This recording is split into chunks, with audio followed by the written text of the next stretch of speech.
So, cupcakes, right? 2002. Had nothing to do with this farm. Actually, as a matter of fact, I was in my mid-20s.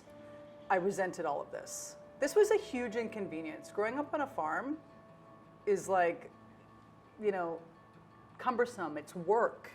It completely interfered with my social life, right? It wasn't until I became, well after cupcakes, that this became important to me and very, very relevant. So when we finished the show, and I had a 1-year-old and a newborn, I came here. I needed the farm to just relax, right? Decompress. The idea came because I was a mom and I wanted to feed my children something better. And I had really, you know, for my entire life, even though I lived in Vancouver for so long, the awareness and the understanding of what my parents were doing was just so normal for me that it wasn't important, if that makes any sense. Like I took it for granted.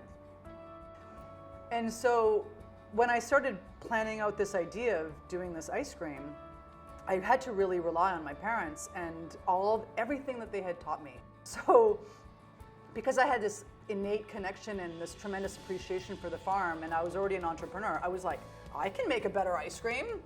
You know, of course I can do this. Like you can make ice cream at home. Why does it have these ingredients in the aisle? I was hustling this ice cream. I had my 2 kids. I was getting eviction notices, right? Like I was like, okay, this is not sustainable. But I was still so determined to do this that my parents were like, you need to move back to the farm. And, you know, being in my mid-40s, that to me was like, oh, I'm not doing that.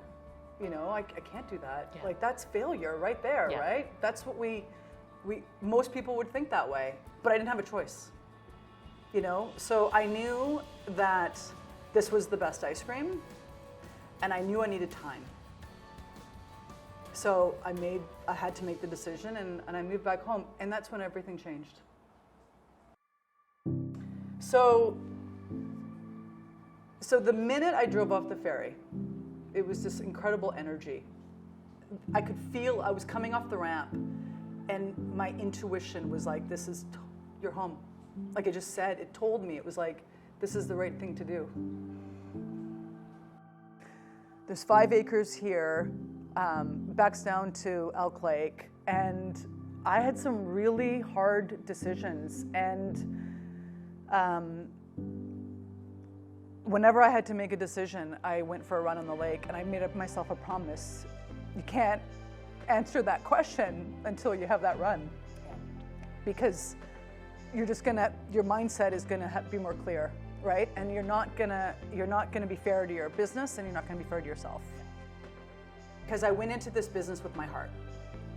So as an entrepreneur that had come out of cupcakes, which everyone told me that wasn't a good idea either, I wasn't gun shy. So it was like marching in, and I'm gonna figure this out, and I can do this. What I didn't understand was the game. You know, the grocery game of what it's like and what it takes to launch a CPG product, which is consumer packaged good product, as a small company. That I totally underestimated. It was really easy for me to get the product in the stores. That wasn't difficult. And you know, if there's a takeaway here for people that are, you know, watching this, that are entrepreneurs, that's just the first step. And that's like a half a step.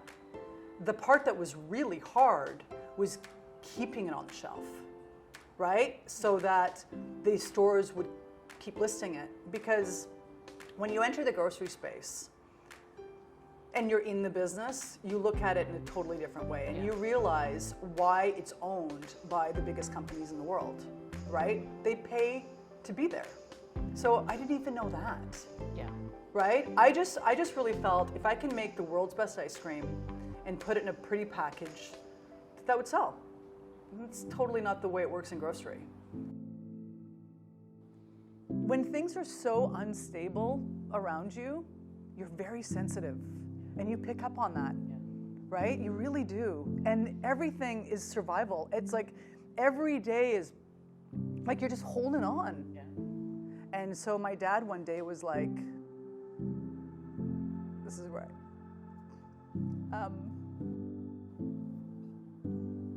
He was like, the farm's got you. We believe in what you're doing. That was at a time when no one was believing.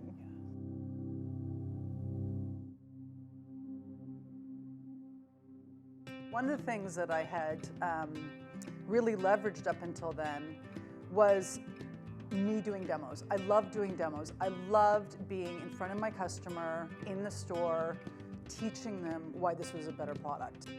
But with the pandemic, we couldn't do that anymore. And so that really, I was like, oh wow. That was truly the moment where I was like, I don't think, like that's like Mother Nature working against you. And something I would have never have planned that totally saved our company is as we're going into the summer of 2020 and the pandemic is surging, grocery shopping is surging, ice cream was surging, but nobody was buying Better With. So everybody was buying ice cream, and so Better With was alone on the shelf. And what happened is people still wanted ice cream. So then people bought Better With. And then one by one, everyone started emailing me going, oh my God, I just bought your ice cream. This is amazing.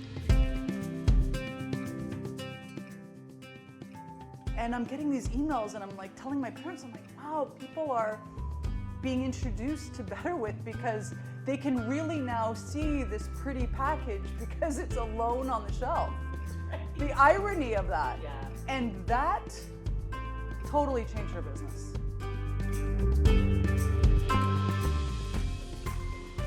So not only is it better because of what it's not in it, it also is real ice cream. So it's high fat. I'm really proud of cream, like full fat cream. There's nothing bad about real cream. And then because we source our ingredients for our flavors and everything, we make all of our flavors and we make them right in time for the production. So there's this real freshness. There's this real natural taste, but there's also this freshness, which I think is a different experience than other popular brands.